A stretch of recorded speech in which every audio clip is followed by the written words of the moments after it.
Hello everyone, आज हम पढ़ेंगे फैक्टर थ्योरम। तो ये फैक्टर थ्योरम क्या है? फैक्टर थ्योरम पढ़ने से पहले चलिए हम डिस्कस कर लेते हैं कि फैक्टर्स क्या है। एक नंबर मैंने ले लिया है 45। अब इस नंबर 45 के हम फैक्टर्स डिस्कस करेंगे कि 45 के फैक्टर्स क्या क्या होते हैं। तो देखिए मैंने यहाँ पर लिखे हैं 45 के फैक्टर 3, 5, 9। अब ये 3, 5, 9 इनको मैंने 45 के फैक्टर्स क्यों लिखा है? तो ये जो नंबर 3 है, इस नंबर 3 से अगर आप 45 को डिवाइड करते हैं तो 45 जो है वो कंप्लीटली डिविजिबल है 3 से।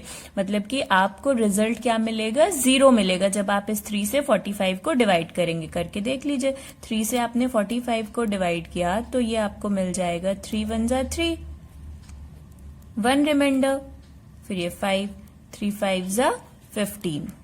तो रिमाइंडर क्या मिल रहा है? 0 मिल रहा है। तो जब आप किसी नंबर को ऐसे नंबर से डिवाइड करते हैं जिससे आपको रिमाइंडर 0 मिल जाता है तो इसको डिवाइजर को, इस डिविडेंड का फैक्टर बोलते हैं। तो इसलिए मैंने 3 को 45 का फैक्टर बोला है। इसी तरह से 5 से आप जब 45 को डिवाइड करेंगे तो भी आपको रिमाइंडर 0 मिलेगा। 9 से 45 को डिवाइड करेंगे तो भी आपको रिमाइंडर 0 मिलेगा। और इसी तरह से आप 15 से जब 45 को डिवाइड करेंगे तो भी आपको रिमाइंडर 0 मिलेगा। तो इसका क्या मतलब हुआ? इसका मतलब ये हुआ कि ये 3, 5, 9, 15 ये सब क्या है? ये सारे नंबर्स जो हैं ये 45 के फैक्टर्स हैं। अब मैंने 8 से डिवाइड करके देखा। 8 से 45 को जब आप डिवाइड करेंगे तो 8 5 जा 40, आपको रिमाइंडर मिल रहा है 5। अब ये 5 0 तो है नहीं, तो इसलिए क्या होगा कि ये जो 8 होगा ये 45 का फैक्टर नहीं है। तो फैक्टर हम किसको बोलते हैं? ऐसे नंबर्स या ऐसे डिवाइजर्स जिनसे आप डिविडेंड को डिवाइड करें और आपको रिजल्ट 0 मिल जाए तो उन्हें हम फैक्टर बोलते हैं। तो इन्हीं फैक्टर्स पर बेस्ड है आपकी फैक्टर थ्योरम। क्योंकि हम पढ़ रहे हैं पॉलिनोमियल्स का चैप्टर, तो हम पॉलिनोमियल्स के फैक्टर को डिस्कस करेंगे। तो क्या है ये फैक्टर थ्योरम? देखिए, if px is a polynomial of degree n is greater than और equals to 1 and a is any real number. एक कोई पॉलिनोमियल px ले ली गई है जिसकी डिग्री क्या है? n है, और ये n क्या है? n इज ग्रेटर देन और इक्वल्स टू 1। n की वैल्यू जो है वो या तो 1 होगी या फिर 1 से ग्रेटर होगी। And a is any real number, और a कोई एक रियल नंबर है। तो फर्स्ट पॉइंट क्या है? If pa is equals to 0, x minus a is a factor of px।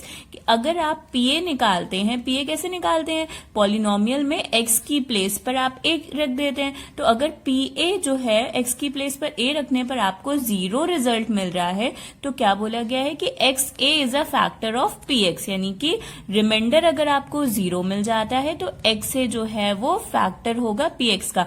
ये मैंने इसको रिमाइंडर क्यों बोला? क्योंकि रिमाइंडर थ्योरम में मैं आपको पढ़ा चुकी हूं कि pa जो है वो क्या होता है? वो रिमाइंडर होता है। तो इस तरह से अगर आपको रिमाइंडर 0 मिल जाता है तो x minus a is a factor of px। और सेकेंड पॉइंट क्या दिया गया है? If x minus a is a factor of px then pa is equals to 0। अगर आपको x माइनस a किसी पॉलिनोमियल px का फैक्टर दे रखा है तो pa की वैल्यू क्या हो जाएगी? 0 हो जाएगी। तो बस यही है आपकी फैक्टर थ्योरम। तो फैक्टर, किसी भी पॉलिनोमियल का फैक्टर अगर आपको फाइंड करना है तो आपको क्या करना होगा? जो डिवाइजर होगा, डिवाइजर में जो पॉलिनोमियल दी जाएगी उसका आप 0 फाइंड कर लीजिए, और 0 फाइंड करने के बाद उस 0 को आप px पॉलिनोमियल में पुट कर दीजिए। अगर आपको 0 मिल जाता है, pa की वैल्यू 0 मिल जाती है, तो वो जो डिवाइजर होगा वो गिवन पॉलिनोमियल का फैक्टर होगा। और अगर आपको 0 नहीं मिलता है तो जो डिवाइजर होगा वो गिवन पॉलिनोमियल का फैक्टर नहीं होगा। तो इस थ्योरम को हम कुछ एग्जांपल्स की हेल्प से समझ लेंगे तो वो ज्यादा इजीली आपको समझ में आ जाएगा। तो फर्स्ट क्वेश्चन है, using factor theorem show that gx is a factor of px when px is equals to 2x cube plus 7x square minus 24x minus 25 and gx is equals to x minus 3। तो इस question में check करना है आपको कि ये जो gx polynomial आपको दी गई है, ये gx जो है वो px का फैक्टर है। तो इसको हम कैसे चेक करेंगे? तो फैक्टर थ्योरम का यूज करके इसको चेक करना है। तो सबसे पहले तो हम gx का 0 फाइंड कर लेंगे। तो gx का 0 हम कैसे फाइंड करते हैं? gx को 0 के इक्वल पुट कर देते हैं। तो gx की वैल्यू है x माइनस 3, तो x माइनस 3 को आपने 0 के इक्वल पुट किया तो x की वैल्यू आपको मिल गई 3। अब इस x की वैल्यू 3 पर आप इस px की वैल्यू निकालेंगे। अगर आपको p 3 जो है वो 0 मिल जाता है, तब तो आप कहेंगे कि हाँ ये जो gx है वो px की फैक्टर है, और अगर ये 0 नहीं मिलता है तो gx जो है वो px की फैक्टर नहीं है. So by factor theorem gx will be a factor of px if p3 is equals to 0. तो अब हम p3 की वैल्यू फाइंड कर लेंगे. तो x की प्लेस पर आप 3 पुट कर दीजिए, तो 2 into 3 cube plus 7 into 3 square minus 24 into 3 minus 45. तो 3 क्यूब करेंगे तो 27 मिलेगा आपको, 3 स्क्वायर करेंगे तो 9 मिल जाएगा. 24 इंटू 3 72 एंड माइनस 45. तो 2 इंटू 27 54, 7 इंटू 9 63 माइनस ये माइनस माइनस प्लस हो जाएंगे, तो 72 और 45 को जब आप ऐड करेंगे तो आपको मिल जाएगा 117, और साइन किसका होगा, माइनस का होगा. फिर 54 और 63 को ऐड करेंगे तो आपको मिल जाएगा 117. तो 117 से 117 सब्ट्रैक्ट हो जाएगा तो 0 मिल जाएगा. तो P3 की वैल्यू आपको क्या मिल गई, 0. तो since P3 is equals to 0, therefore GX is a factor of PX. तो सिंपल है, बस इसी तरह से आप जो है वो फैक्टर थ्योरम का यूज करके किसी भी क्वेश्चन को सॉल्व कर सकते हैं जिसमें कि आपसे ये पूछा जा रहा हो कि एक पॉलिनोमियल जो है वो दूसरे की फैक्टर है या नहीं है. अब कुछ एक दो क्वेश्चंस हम लोग और देख लेते हैं. So our next question is, without actual division, show that x cube minus 4x square plus x plus 6 is exactly divisible by x minus 3.